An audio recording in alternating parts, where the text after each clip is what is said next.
So in recent videos, I've said things like, I'm just not sure with the EOS R6 yet. I'm not 100% sure if I'm gonna keep this camera or if I'm gonna return it. and today I'm going to tell you why I was wrong. Hi everybody, my name is Zach. I'm a photographer and arts administrator based in Santa Barbara, California.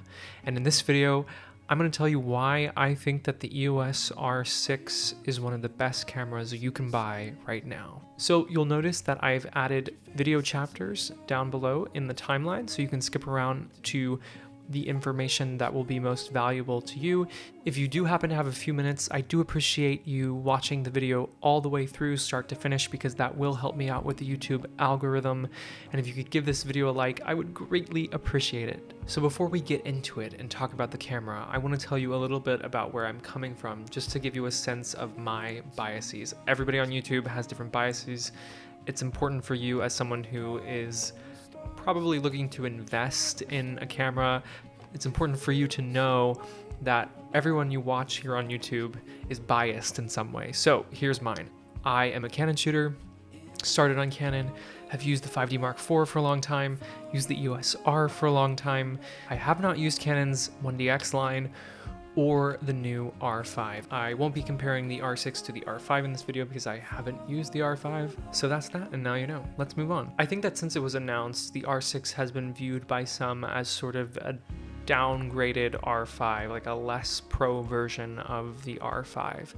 And I think we should really think about it as an upgrade to the EOS R. And I know that one of the reasons that people have a hard time with this is because the R6 has a 20 megapixel sensor while the EOS R has a 30 megapixel sensor. It's just hard for us to think about it being an upgrade when you lose 10 megapixels. And it's been about 4 months since I've had this camera and I've used it on a variety of different types of shoots, both for photography and videography.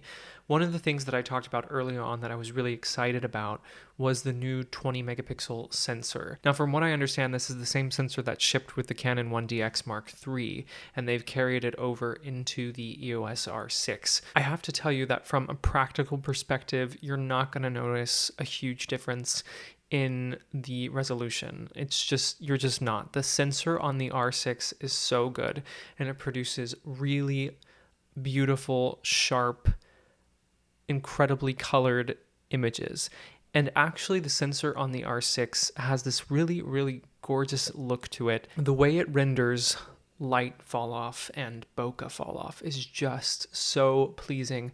I love the look of this sensor. And yes, it is true. 20 megapixels does not give you a lot of detail when you're cropping. We all like to see that detail on our computer screens. We like to zoom in and see all of that information, especially when cameras like the newly announced Fujifilm GFX 100S is just announced, like this 100 megapixel sensor in that tiny body. I'm so intrigued by that. But I think what we should ask ourselves is, do we need this for the kind of work that we're doing? The R5, yes, I want that camera. It has 45 megapixels. It looks amazing. But do I need that for my work? And honestly, I have a perfect excuse to buy a higher megapixel sensor camera because a lot of my work is often printed large scale on posters on the side of theaters like this one. But I have to tell you, I've never noticed an issue with printing large shooting files on my 30 megapixel sensor 5D Mark IV. I imagine that my experience with the R6 will be no different in terms of printing. So just know, if you are somebody who needs that extra resolution, the 20 megapixel sensor might not do it for you, but in most cases, you will love the look of the images that come out of this sensor. It is beautiful. So moving on from image quality, let's talk a little bit about dynamic range. Now, this camera is really phenomenal. Again, the sensor is fantastic. In terms of highlight performance, it performs relatively well, although it is still a digital camera, so we don't want to blow out our highlights or we will lose that information. So as usual, I would say expose for the highlights, save those highlights because you'll be able to recover the shadows in post. So let's talk about shadow recovery.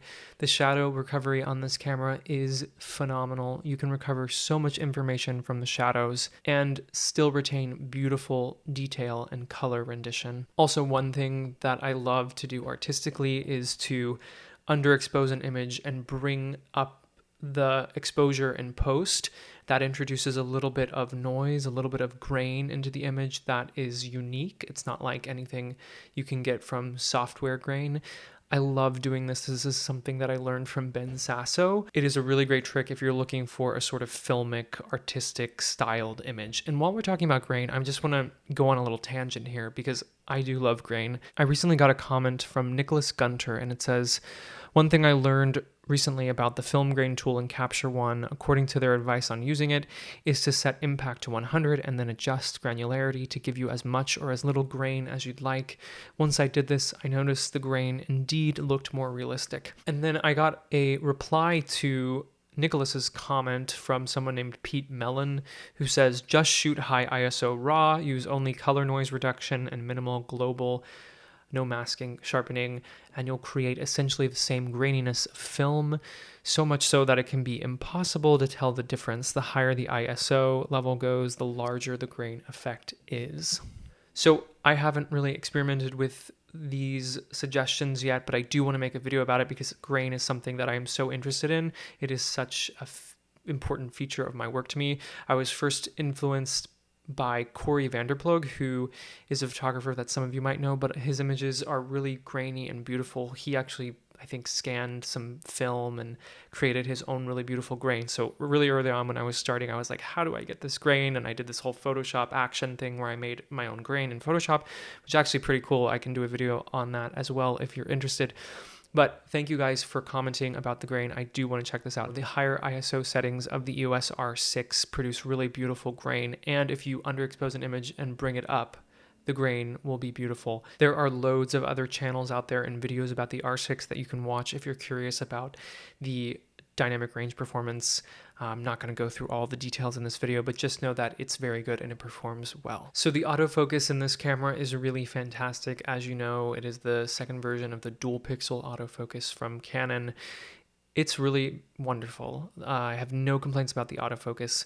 I use only EF lenses, and the autofocus on these R cameras, it's just a huge upgrade to the EF glass. I noticed this when I started shooting with my Canon 50mm L lens on my Canon EOS R, was that suddenly I was able to get focus wide open, and that is not something that I could do easily on my 5D Mark IV. The focus system on these mirrorless cameras is amazing, and especially with the R6. When I'm shooting stills, I typically always use single point autofocus, and it works flawlessly for me. Obviously, you have more control. If you're using IAF, I think it also works really well, but I just don't do that with stills because I prefer to have single point focus. There's just something about shooting stills with IAF that I just don't trust. But when I'm shooting video, I always have face detection and eye detection on. I've done quite a bit of video work with the R6, and I will talk about that in a little bit, but the tracking, the autofocus in video is phenomenal. I really couldn't be more pleased with the autofocus on this camera. So next, let's talk about IBIS. I'm keeping this in my photography section, and a lot of people have been talking about this recently, but I do think that IBIS is more a photography feature than it is a videography feature, although it does work in both applications. The IBIS on the R6 is really great. You can capture images at a much slower shutter speed than you're used to. For me, this is going to be really phenomenal when I'm shooting indoors in the theater. There are sometimes scenes in operas that are lit really dimly, and it's sometimes hard for me to get that exposure without dropping my shutter speed all the way down.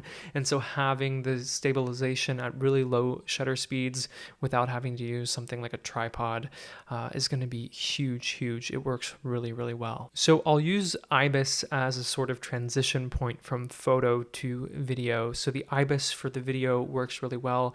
I've been doing this series of short 15-minute concerts for Opera Santa Barbara. In the most recent episode, I filmed my close-up shots with my Canon R6 handheld with the Canon 135 f2 lens, and I had the IBIS turned on, and I think I got some really great results.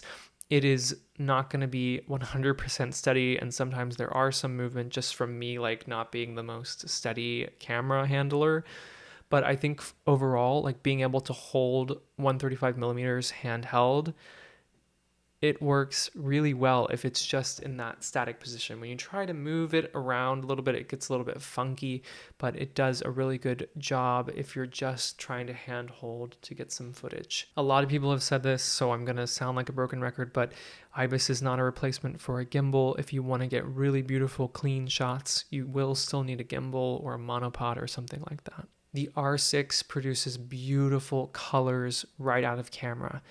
I have to say, I barely use log profiles, if ever. Just make your life easier. If you don't have to shoot in log and then color it in post, like, why am I going to do that for these little concert videos? I'm not. I'm just going to choose a Canon profile because they all look so good, and that'll make my life so much easier. So you pay all this money for a camera that can do a lot of really amazing things.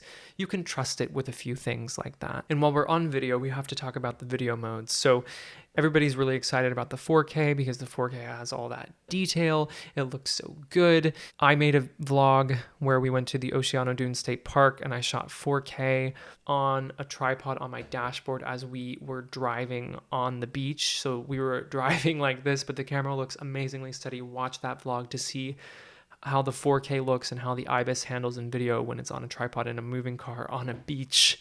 I'm not going to talk too much about the 4K because I think the 1080p is the real star of this camera. It looks so good. I filmed my last couple of videos on the R6 in 1080, and I filmed a lot of video work for the Opera in 1080, and it just looks so good. And it edits so well on my computer. I don't have to worry about transcoding. Just pop it onto my hard drive and edit it in Premiere, and it looks incredible. The other thing is the dynamic range in video is really good. Again, you should always expose for the highlights because if you blow out the highlights, they're not coming back. But you can underexpose the shadows and bring them back in post. Even if you're not shooting log, there's still a huge range of shadow recovery in those files. So just keep that in mind. So let's talk a little bit about build quality. I made an unboxing video of the R6. So if you're curious, you can check that video out. But immediately from taking it out of the box, I was really struck with just the way it looked and felt. It's not something that seems that premium to me, although it is like very well built. It feels a little bit plasticky, but not necessarily in a bad way. It's not like feels like it's going to fall apart or something. It just, I don't know, maybe I'm just coming from my X Pro 3, which is titanium and beautiful. And so getting the R6 is kind of like, yeah, it's a Canon camera. It's well built. It's weather sealed. Feels good. Ergonomically though, it's really, really great. It's a good size. It's light too. It's not too much heavier than my EOS R, even though it's thicker. One major improvement is the addition of the rear dial. I missed this so much when I sold my 5D Mark IV. The EOS R has a D-pad, which is just not the same experience as having the Canon dial on the back. I use that for aperture and it's really, really great. I'm so glad to have that back. The other welcome addition is the joystick, which I don't use a whole lot, but it's really great to have that, and the rate button as well. I love having those features back on my Canon camera. Another huge plus is that this camera has 2 card slots, and not only that, but 2 SD card slots. So you don't have to worry about going out and buying really expensive cards, expensive card readers, because you don't have the CFast Express readers or something like that. And it uses SD cards. I love this because it just makes my life so much easier. This is one thing that I really miss on the EOS R, and I'm so glad that they brought it to the R6. Overall, I'm super happy with how this camera feels in my hand. I love using it, and I love even more the images that are coming out of it. So I'll end by saying there's not much that I dislike about this camera. One thing that I do find annoying is that in the video modes, you can only choose between complete auto video or complete manual video. There's no like shutter priority or aperture priority, which I think is kind of annoying, and I don't know why that is. So I do miss that feature. But all in all, I think this is a really fantastic camera.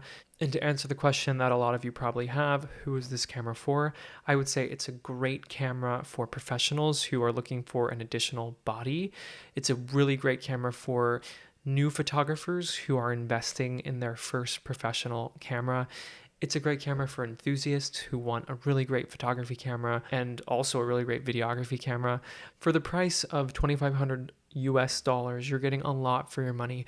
But keep in mind that if you're using EF glass, you still have to purchase an adapter, which will cost you at least $100 if you get the base model, if you can find it. If you're investing in the RF lenses, that's going to cost you a lot more. Some of them are even more expensive than this camera, but luckily Canon is putting out some budget-friendly options like the 35, 85, and 50 that they just put out in the budget-friendly realms, which look like really fantastic lenses. And if you have a collection of EF glass already and you're looking at getting into mirrorless, do it. It will be a huge upgrade to your EF lens lineup, let me tell you. As always, thank you so much for watching. I really appreciate it. Please give this video a like if you haven't already, and consider subscribing if you are new here. I hope this video has been helpful. I hope it's been valuable for you. Please feel free to leave me any comments, thoughts, questions down below. I'd love to hear what you guys are thinking. I love to meet you here on YouTube. I am happy to be whatever help I can here on the platform. Thanks again, and I'll see you soon. Bye. Love is free, coming